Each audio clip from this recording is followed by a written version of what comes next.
What under $10 item is a total game changer? A motion sensor light bulb.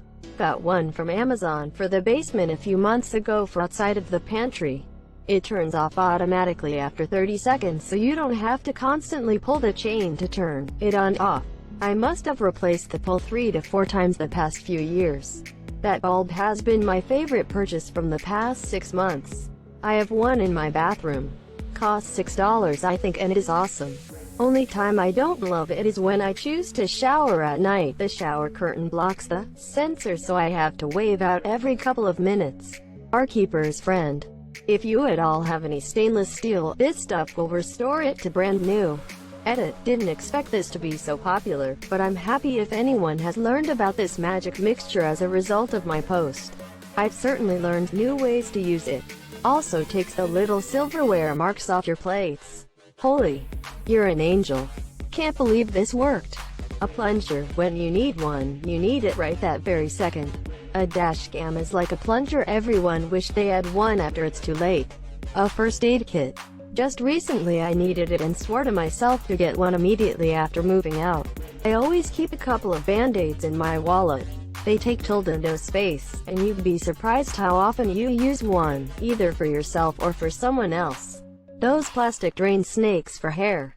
Looks like a zip tie with a bunch of nuts in the sides to make it jagged. For anyone with bathroom sink, shower, tub drains that are clogged, this thing is awesome. 10 out of 10 would recommend before buying harsh drain cleaners. A small sewing kit. I moved out of home and my mom gave me one. It contained a few needles, string, spare buttons, small scissors, measuring tape, etc. At first I thought, WTF, I will never need this. I have now used that sewing kit countless times. Fixing buttons, sewing holes in clothes, etc. Very handy.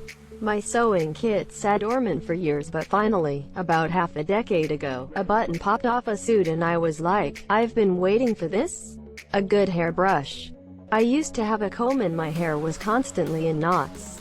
I brought a Tangle teaser on sale a few weeks ago and my hair is so smooth and less frizzy now.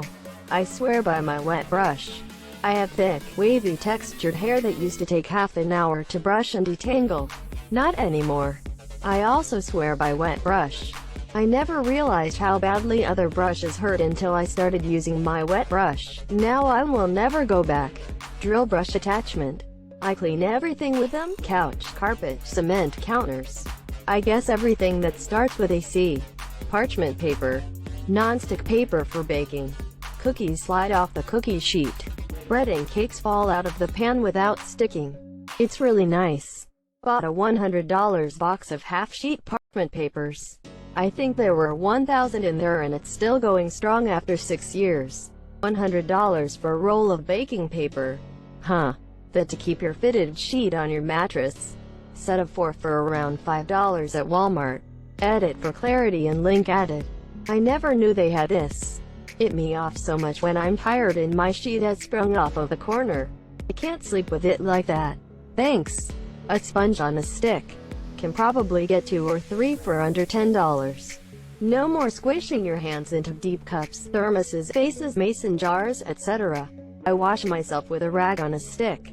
Ah ha ha ha. Tongue scraper.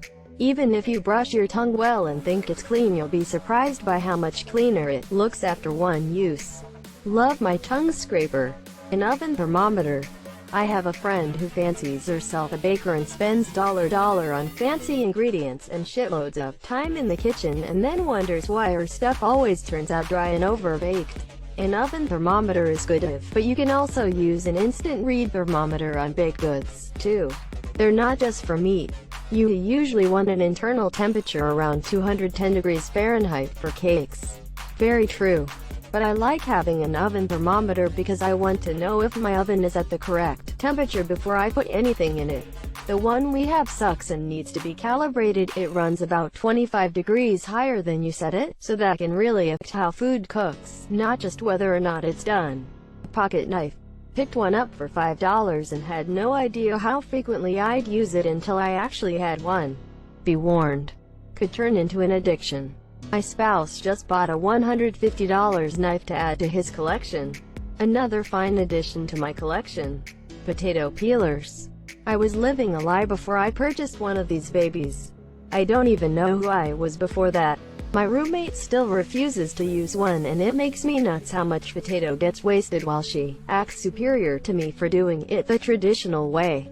What exactly is traditional? Cause I grew up with my granny using peelers, and there's many traditional ways that aren't used anymore for a reason. LMAO. This sounds like a BuzzFeed writer setting themselves up for an article. These under $10 items will change your life. Number 6 will surprise you. A long phone charging cable. I'm talking like 6 feet or longer. 10 plus or bust. I can never go back. 10 feet for bed. 6 feet for office. 3 feet for car. High quality pens. They just glide across the page and I could never go back to buying cheap ones now. This comment brought to you by the Pilot G2 gang. When I was laid off because of the virus, I had to clean out my drawer before leaving. I gave back my keys and card but said these pens are coming with me.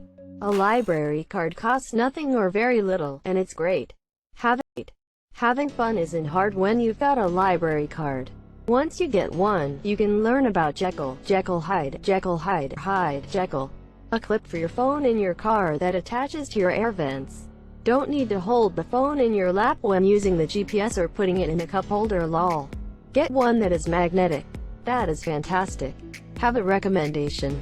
Lube. I saw so many people on Reddit swear by coconut oil as a good lube. For years I just brushed them off as broke college kids who couldn't afford a decent bottle of lube, and seeing as I found a great brand, I never bothered to try. One day the brand ran out and I used some coconut oil instead, and holy, I've been using it ever since. So many benefits over even the best lubes. Edit. For those asking about the benefits, they include a pleasant taste, smell compared to most lubes. It's obviously edible. It's extremely cost-effective. It works for massages. For most women it can actually help with pH balance and avoiding yeast infections. It lasts for approximately 20 minutes before needing to be reapplied. It has been said to increase pleasure for her. It doesn't gunk up like gels. It doesn't dry up like water-based lubes. It has antimicrobial and antifungal properties, and it cleans up like a breeze. I've also used it once to soothe some irritation on my junk from a session when we thought it'd be hot to just pull her lace panties to the side. It turns out that move comes with some serious friction that you don't notice until it's too late. I will caution you shouldn't use them with latex condoms. Also, use small amounts to help avoid throwing off vaginal balances, and if you think you might be allergic you should test it on a small patch of skin before rolling the dice on your junk.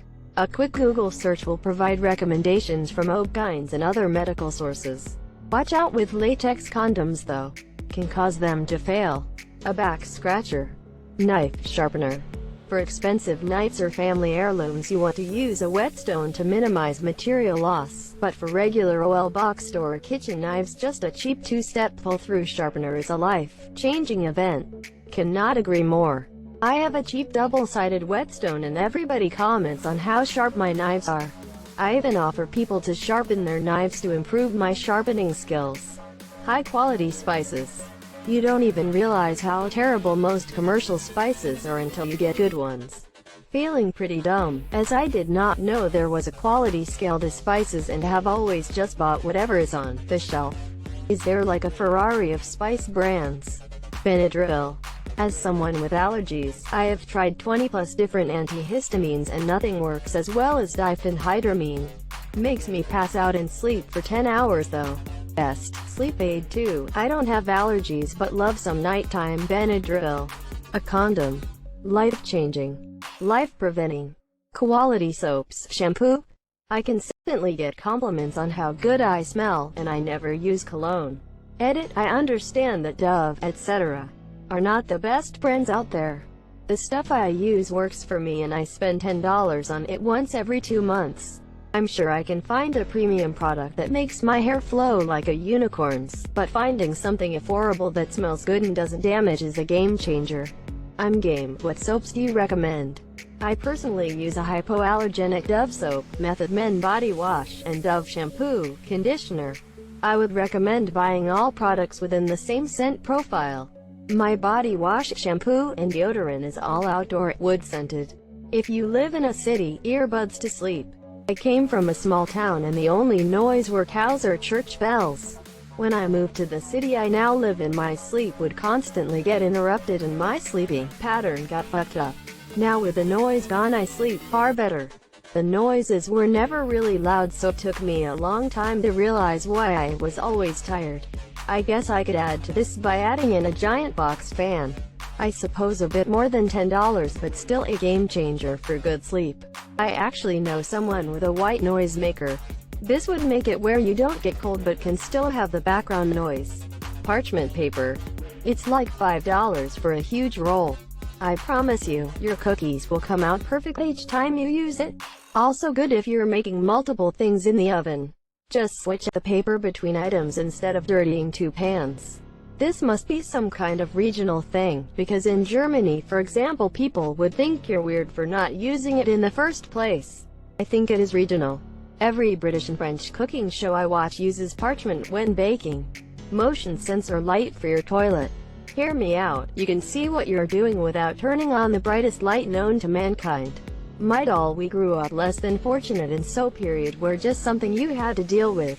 When I met my husband and was complaining the cramps were extra bad, he said just take some Midol. Take what? He went out and got me some, and wow, makes periods so much more bearable. I swear by naproxen sodium. Kills cramps all day. It's available generic, so it's cheap, and a bottle will give you enough to get through period for over a year for like $3. It's one of the only painkillers I can actually take where I'm not having to take pills every couple hours on bad cramp days to keep up. I used to have cramps bad enough they'd make me faint. Doc prescribed me some naproxen and it worked so good I almost did believe it. That works magic on periods. Tongue scraper. One of the thicker, stainless steel ones. The plastic ones are, and the grooves on the back of the toothbrushes aren't on the same level. I didn't realize how much I could scrape off my tongue in the morning until I started using one, and my mouth just doesn't feel clean anymore unless it gets a good scraping.